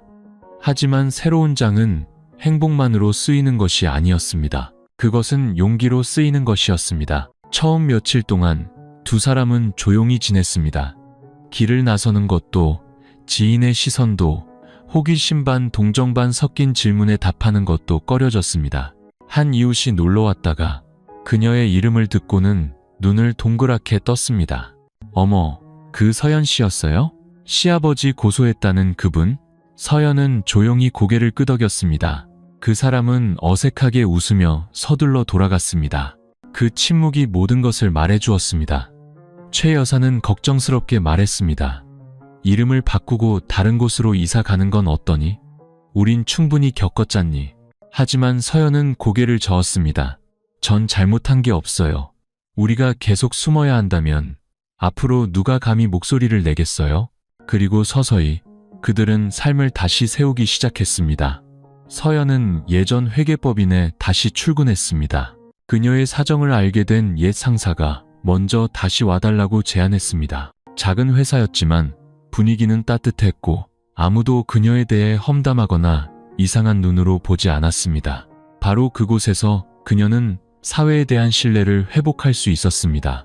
최 여사는 집 근처의 무료 급식소에서 주방 보조 일을 시작했습니다. 걸음은 느리고 손은 약했지만 식당 주인은 탓하지 않았습니다. 어르신, 그냥 앉아서 채소만 다듬어 주셔도 돼요. 중요한 건 많이 웃으시는 거예요. 저녁이 되면 두 사람은 함께 밥을 먹고 뉴스를 보며 마당에 놓인 작은 화분들을 돌봤습니다. 이웃집 6살짜리 여자아이는 매일 오후 놀러와서 사탕을 자주 주는 서연을 착한 서연, 이모라고 불렀습니다. 서연은 몇 달 만에 처음으로 활짝 웃었습니다. 어느 초저녁, 지수가 봉투 하나를 들고 찾아왔습니다. 여성지원단체 언니들이 서연 씨랑 어머님께 작은 성금을 전달하기로 했어. 두 사람이 해낸 모든 것에 대한 응원이라고 생각해줘. 서연은 고개를 저었습니다. 전 그냥 사실을 말했을 뿐이에요. 영웅 같은 게 아니에요. 지수는 그녀의 손을 잡고 조용히 말했습니다. 하지만 넌 많은 사람들이 감히 하지 못하는 일을 해냈어. 넌 혼자가 아니야. 그날 밤 서연은 남편이 죽은 후로 멈췄던 일기를 다시 쓰기 시작했습니다. 오늘 나는 진심으로 웃었다. 시어머니도 그러셨다. 행복은 그리 거창할 필요가 없다는 것을 깨달았다. 한밤중에 문 두드리는 소리에 더 이상 움츠러들지 않는 것, 그것만으로도 충분하다. 다른 곳에서 박 회장은 지방교도소로 이감되었습니다. 언론은 더 이상 보도하지 않았고 사람들도 더 이상 수군거리지 않았습니다. 그는 이침 속에서 철창 뒤 범죄자의 제자리로 돌아갔습니다. 그리고 한때 피해자였던 서연은 이제 원망이 아닌 자기 자신에 대한 용서로 계속 살아가는 법을 배우고 있었습니다. 3월이 되자 서울의 하늘은 맑아졌고 따스한 봄 햇살이 집집마다 내려앉았습니다. 서연은 마당 앞에 서서 뜨거운 차를 마시며 골목 앞 살구나무 가지 사이로 비치는 햇살을 바라보았습니다. 재판이 끝난 지 거의 2달이 지났지만 가끔 잠 못 이루는 밤이면 바람에 나무 문이 삐걱거리는 소리에 여전히 심장이 덜컥 내려앉곤 했습니다. 달라진 점은 이제 그녀가 그 감정에서 도망치지 않는다는 것이었습니다. 그녀는 정면으로 마주했습니다. 어느 날 아침 회사에서 서류를 정리하고 있을 때 예전에 피고 측에서 그녀를 비방하기 위해 사용했던 영상에 등장했던 옛 동료 준호가 다가왔습니다. 준호가 웃으며 말했습니다. 오랜만에 다시 보네요. 회사에 서연 씨만큼 커피 잘 타는 사람이 없어요. 서연은 미소 지었습니다. 예전처럼 긴장하지 않은 부드러운 미소였습니다. 저도 과거를 떠올리지 않고 이 컵을 다시 잡기까지 시간이 좀 걸렸어요. 준호는 작은 봉지를 테이블 위에 내려놓았습니다. 저희 누나가 만든 깨강정이에요. 생강 맛이 나서 잠잘 온대요. 선물이에요. 고마워요. 대화는 몇 분에 불과했지만 그 여운은 오후 내내 남았습니다. 연애 감정 때문이 아니라 경계나 동정 혹은 호기심 어린 시선 없이 평범하게 대해주는 느낌 때문이었습니다. 그날 저녁 두 사람이 밥을 먹고 있을 때 최 여사가 불쑥 말을 꺼냈습니다. 그 준호라는 총각 참 예의 바르고 괜찮아 보이더라. 여기로 종종 뭘 사다 주던데 너도 신경 쓰이니? 서연은 놀라서 시어머니를 쳐다보았습니다. 반대하지 않는 반응이 더 놀라웠습니다. 최 여사는 젓가락을 내려놓고 먼 곳을 바라보았습니다. 나는 반평생을 잘못 살아왔다. 시키는 대로 예의를 지켜야 한다는 이유로 결혼했고 매일같이 참고 살아야 한다고 스스로를 다독였지. 네가 나처럼 살지 않았으면 좋겠다. 하지만 저는 한 번 실패했고 아직 준비가 안 됐어요. 준비할 필요 없어. 그냥 내 감정에 솔직해지면 돼. 널 평안하게 해주는 사람은 곁에 둘 가치가 있고 널 두렵게 만드는 사람은 머무를 자격이 없어. 최 여사의 말은 서연의 마음에 부드러운 위로가 되었습니다. 처음으로 그녀는 시어머니가 그저 인내해온 어머니가 아니라 진짜 삶을 살기 시작한 한 명의 여성으로 보였습니다. 어느 주말 오후 준호는 서연과 최 여사와 함께 시장에 갔습니다. 돌아오는 길에 그는 무거운 짐을 전부 들고 농담을 하며 걸었습니다. 최 여사는 소리내어 웃었고 서연도 웃었지만 가끔 가슴이 살짝 저려왔습니다. 골목 어귀에 다다랐을 때 준호는 멈춰서서 서연을 향해 말했습니다. 만약 두렵다면 제가 기다릴게요. 대답은 필요 없어요. 그냥 오늘처럼 웃어주기만 하면 돼요. 서연은 오랫동안 그를 바라보았습니다. 그녀는 다시는 마음을 열 수 없을 거라 생각했지만 정작 자신이 두려워했던 것은 다른 사람이 아니라 자기 안의 트라우마였다는 것을 깨달았습니다. 그것이 서서히 옅어지자 기쁨을 포함한 모든 것이 다시 돌아올 수 있었습니다. 그날 밤 서연은 일기장에 한 줄을 적었습니다. 이것이 사랑인지는 모르겠다.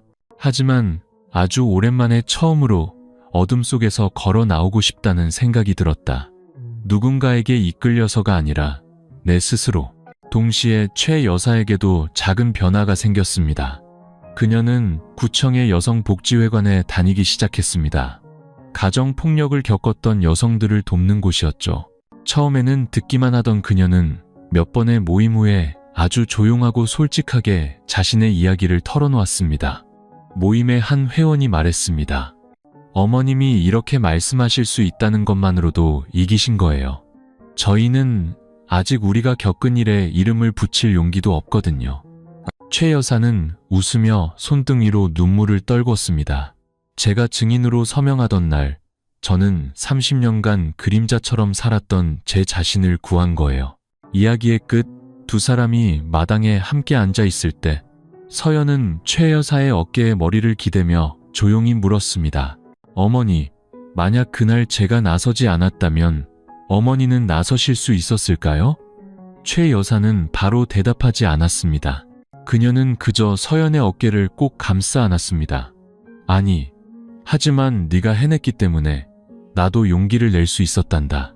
4월 첫째 주, 서연이 일하는 회사 이메일로 편지 한 통이 도착했습니다. 여성들의 실제 이야기를 다루는 유명 TV 프로그램의 작가였습니다. 진짜 사람, 진짜 이야기. 저희는 언론과 여성단체를 통해 서연 씨의 이야기를 알게 되었습니다. 많은 분들이 귀 기울이고 공감했지만 아직 서연 씨가 겪은 고통과 그것을 극복해온 여정을 깊이 이해하지는 못하고 있습니다. 저희는 서연 씨를 스튜디오에 모시고 직접 이야기를 듣고 싶습니다. 절대 강요는 아닙니다. 만약 준비가 되셨다면 고개를 끄덕여 주시는 것만으로도 충분합니다. 서연은 그 이메일을 10번도 넘게 읽었습니다. 자극적인 단어도 선정적인 의도도 없었습니다. 하지만 그녀를 망설이게 한 것은 그들의 동기가 아니라 바로 자기 자신이었습니다. 온 사회를 마주할 용기가 있을까? 그날 밤 그녀는 작은 가스레인지 옆에서 저녁을 준비하며 최 여사에게 이야기했습니다. 모든 걸 다 말해달래요. TV에 나가면 수백만 명이 볼 거예요, 어머니. 최 여사는 생선을 뒤집다가 멈칫했습니다. 사람들이 저를 집안 망신시킨 여자라고 할까봐 무서워요. 그들이 이해하지 못할까봐 무서워요. 다 지난 일인데 왜 또 꺼내냐고 하거나 더 나쁘게는 제가 겨우 꿰매놓은 상처를 다시 헤집어 놓을까봐요. 최 여사는 젓가락을 내려놓고 그녀 옆에 앉았습니다. 아프면 말하지 않아도 된다. 하지만 만약 말하기로 결심했다면 기억하렴.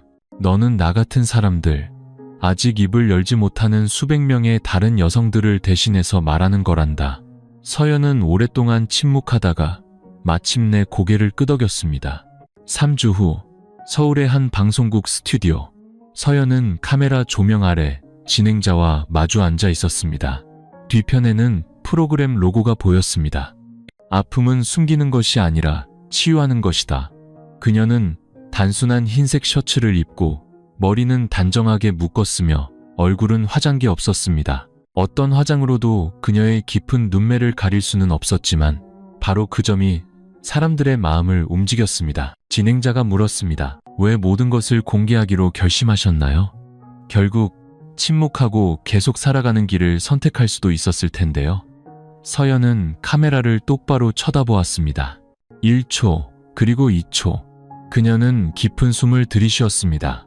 제가 침묵하면 다른 누군가가 또다시 피해자가 될 것이기 때문입니다. 제 미래의 딸이 여성이 침해당해도 가풍을 지킨다는 명목으로 이를 악물고 참아야 하는 사회에서 자라게 하고 싶지 않기 때문입니다. 저는 동정받기 위해 이 이야기를 하는 것이 아닙니다. 아픔 속에서 일어선 한 여성이 얼마나 강해질 수 있는지 그들이 알게 하기 위해서입니다. 진행자는 눈시울을 붉혔고 방청객들은 박수를 보냈습니다. 프로그램은 일주일 후에 방송되었고 24시간 만에 수백만 조회수를 기록했습니다. 하지만 더 놀라운 것은 프로그램 게시판으로 쏟아진 수천 개의 메시지였습니다. 아내들, 젊은 여성들, 심지어 남성들까지 가정폭력이나 성희롱의 증인이었거나 피해자였던 사람들이었습니다. 한 52세 여성은 이렇게 썼습니다. 저는 28년간 폭력적인 남편과 살았습니다. 그게 제 운명인 줄 알았죠. 하지만 서연 씨가 용기 내어 말하는 것을 보고 이혼 서류를 작성했습니다. 한 익명의 여대생은 이메일을 보냈습니다. 저는 의붓아버지에게 성추행을 당했지만 엄마는 믿어주지 않았어요. 누구에게도 말할 수 없었는데 서연 씨가 두려움 없이 카메라 앞에 앉아 이야기하는 것을 보고 저도 일기를 쓰기 시작했어요. 아직 엄마에게 말하지는 못했지만 말하는 연습을 하고 있어요. 서연은 모든 메시지를 다 읽지는 못했지만 이메일함을 열 때마다 한두 개씩 읽으며 자신이 한 일이 헛되지 않았음을 되새겼습니다. 그날 밤 작은 마당에서 최 여사는 시장에서 새로 사온 채송화 모종을 심었습니다. 서연은 뜨거운 생강차를 들고 나왔습니다. 어머니, 아예 정원을 만드실 작정이세요? 아침에 일어나서 꽃이 핀 걸 보면 오늘이 새로운 날이라는 걸 알 수 있잖니. 한때 같은 가해자의 피해자였던 두 여성은 이제 누구도 통제할 수 없는 삶을 살고 있었습니다. 누구도 그들을 평판이나 가족이라는 두 글자로 위협할 수 없었습니다. 그들은 가족이란 진실하게 살 수 있는 곳이어야지 죽을 때까지 침묵해야 하는 곳이 아니라는 것을 알았기 때문입니다. TV 프로그램이 방송된 후 서연과 최 여사가 사는 서울 외곽의 작은 집은 갑자기 특별한 장소가 되었습니다. 낯선 사람들이 문 앞을 지나가며 안을 엿보기도 했고 시장의 몇몇 상인들은 두 사람을 만났을 때 목소리가 부드러워졌습니다. 어떤 사람은 수줍게 다가와 방송 봤어요라는 한마디만 하고는 침묵했습니다. 서연은 슬프지도 우쭐하지도 않았습니다. 그녀는 각자 받아들이는 방식이 다르다는 것을 이해했습니다. 그녀가 한 일은 칭송받기 위함이 아니라 한때 등을 돌렸던 사람들조차 다시 생각하게 만들기 위함이었습니다. 그리고 서서히 옛 얼굴들이 하나둘씩 돌아왔습니다. 첫 번째는 대학 시절 절친이었던 미나였습니다.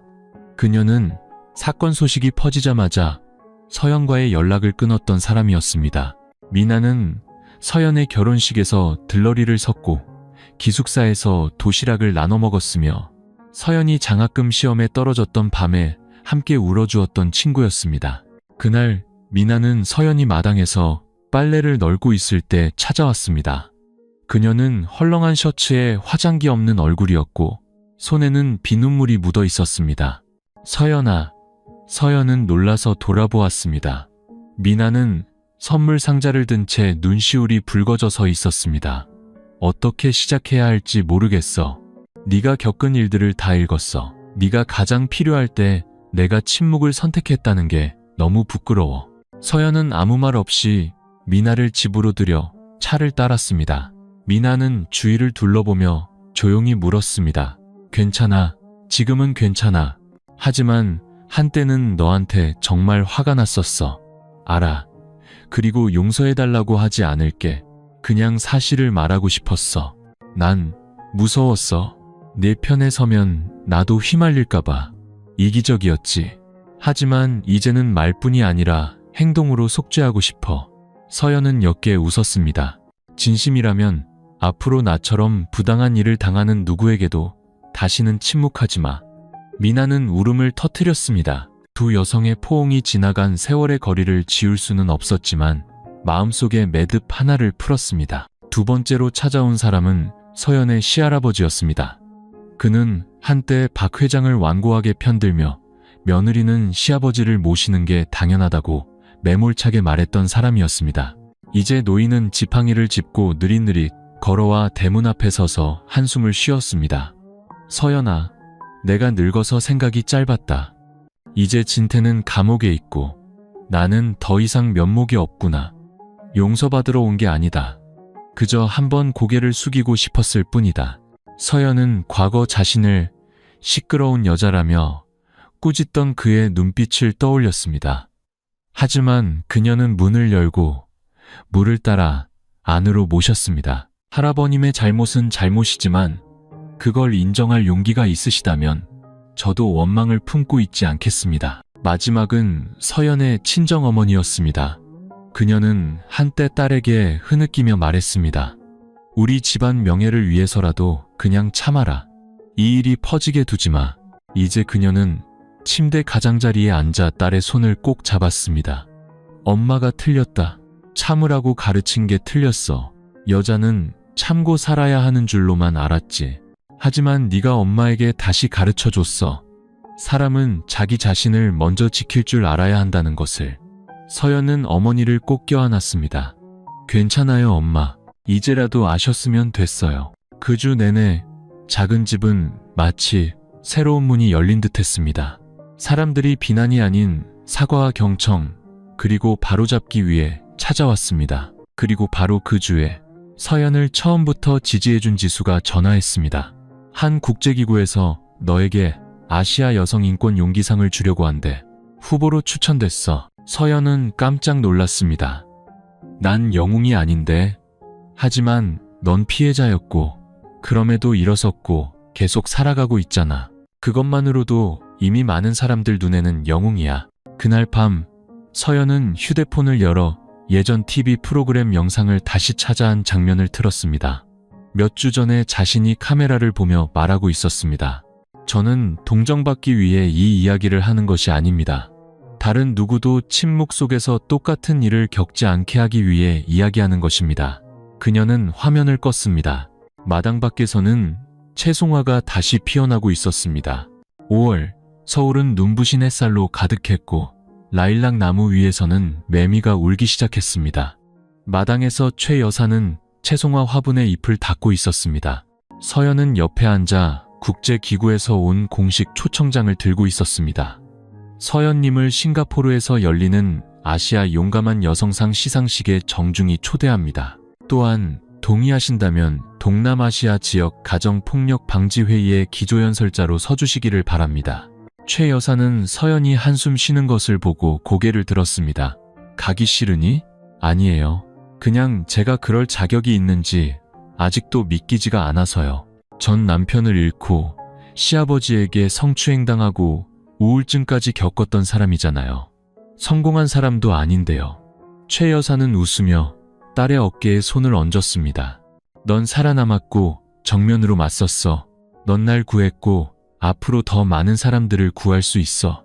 그게 용감한 게 아니면 뭐가 용감한 거니? 서연은 입술을 깨물고 어머니를 보며 고개를 끄덕였습니다. 생애 첫 비행기는 서연을 지수 그리고 단체 대표와 함께 한국을 떠나게 했습니다. 그녀는 순백의 한복을 입고 전 세계에서 온 수백 명의 사람들 앞에 커다란 무대 위에 섰습니다. 조명이 쏟아지자 서연은 자신의 이야기를 시작했습니다. 더 이상 상처가 아닌 회복과 재생의 여정으로 말이죠. 연설이 끝난 후 많은 사람들이 다가와 악수를 청하고 그녀를 안아주며 축하했습니다. 한 태국 여성은 말했습니다. 당신의 이야기는 침묵해야만 한다고 생각하는 수천 명의 여성들에게 시작이 될 겁니다. 한국으로 돌아온 서연은 새로운 여정을 시작했습니다. 그녀는 한 여성보호센터의 자문위원이 되는 것에 동의했습니다. 동시에 매주 토요일 오후마다 가정폭력을 겪었거나 자신이 쓸모없다고 생각했거나 침묵 속으로 내몰렸던 여성들을 위한 무료 자기개발 강좌를 열었습니다. 작은 교실에는 수십 명의 사람들만 모였지만 수업 때마다 누군가는 울음을 터뜨렸고 누군가는 처음으로 자신을 때린 가해자의 이름을 말했으며 누군가는 자신이 혼자가 아니라는 사실에 눈물을 글썽였습니다. 어느 날 수업이 끝난 후 한 수강생이 물었습니다. 서연 선생님, 아직도 사랑을 믿으세요? 그녀는 바로 대답하지 않고 미소만 지었습니다. 하지만 그날 밤 집에 돌아와 그녀는 가장 조용했던 날들 곁에 있어 주었던 남자 준호에게 문자를 보냈습니다. 저번에 말했던 그 언덕 아직 가고 싶어요? 이제 저 준비된 것 같아요. 메시지를 보내자 밖에서는 초여름비가 지붕을 가볍게 두드렸습니다. 그녀의 마음속에는 더 이상 두려움이 아닌 희망이 자리 잡고 있었습니다. 그리고 최 여사는 30년간 침묵했던 아내에서 이제 노년 여성 지원단체의 적극적인 자원봉사자가 되었습니다. 매주 그녀는 다른 어르신들과 함께 동네를 돌며 전단을 나눠주고 이야기를 나누고 심지어 간담회를 열기도 했습니다. 어떤 사람들은 그녀를 늙어서 반란을 일으켰다고 말했습니다. 그녀는 그저 웃으며 말했습니다. 진작 이렇게 살았어야 했어요. 30년 전부터요. 이제 제 자신에게 보상하는 중입니다. 6월의 어느 오후 서연과 최 여사는 마당에 나란히 앉아 차를 마시고 있었습니다. 멀리서 아이들이 노는 소리가 들렸고 햇살이 그들의 머리 위로 노랗게 쏟아져 내렸습니다. 예전과는 다른 더 이상 고통이 아닌 내면의 힘으로 가득 찬 두 얼굴이 빛났습니다. 어머니, 서연이 돌아보며 물었습니다. 만약 다시 시작할 수 있다면 지금처럼 사는 걸 선택하시겠어요? 최 여사는 미소 지으며 눈을 반짝였습니다. 과거가 없었다면 지금의 네가 있을 수 있었을까? 나는 다시 선택하지 않을 거야. 그저 계속 나아갈 뿐이지. 지금처럼 두 사람은 함께 침묵했습니다. 더 이상 말이 필요 없었습니다. 그들은 이제 그 누구도 자신들의 자유와 평화, 그리고 존엄성을 다시는 빼앗아갈 수 없다는 것을 알았기 때문입니다. 어떤 이야기들은 영원히 묻혀야 할 것처럼 보이지만 바로 그 감춰진 것들이 한 사람을 매일, 매년, 그리고 세대에 걸쳐 서서히 죽여갑니다. 서연은 한때 순진한 소녀였습니다. 착하고 인내하면 인생이 자신을 보살펴줄 것이라는 믿음을 가지고 결혼했죠. 하지만 인생은 침묵하는 사람을 보살펴주지 않습니다. 인생은 적절한 때에 아니오라고 말하고 자기 자신을 지킬 줄 아는 사람을 존중할 뿐입니다. 모두가 존경하던 점자는 외모의 시아버지를 고발했을 때 서연은 단순히 자신을 위한 정의를 요구한 것이 아니었습니다. 그녀는 이 세대에서 다음 세대로 이어져 온 여성이 침묵하는 것이 현명하고 인내하는 것이 희생이라고 배워온 악순환의 고리를 끊어낸 것이었습니다. 30년간 독재적인 남편과 살아온 최 여사는 우리 사회의 수많은 다른 아내들의 축소판이었습니다. 가풍이라는 이름의 철창에 갇힌 채 살아가는 모습이었죠. 하지만 그들은 과거가 미래를 정의하도록 내버려 두지 않았습니다. 서연은 용서하기로 선택했습니다. 악인을 용서한 것이 아니라 한때 약했던 자신의 지난 날들을 용서한 것입니다. 원망에 얽매이지 않고 앞으로 나아가기 위해 용서한 것입니다.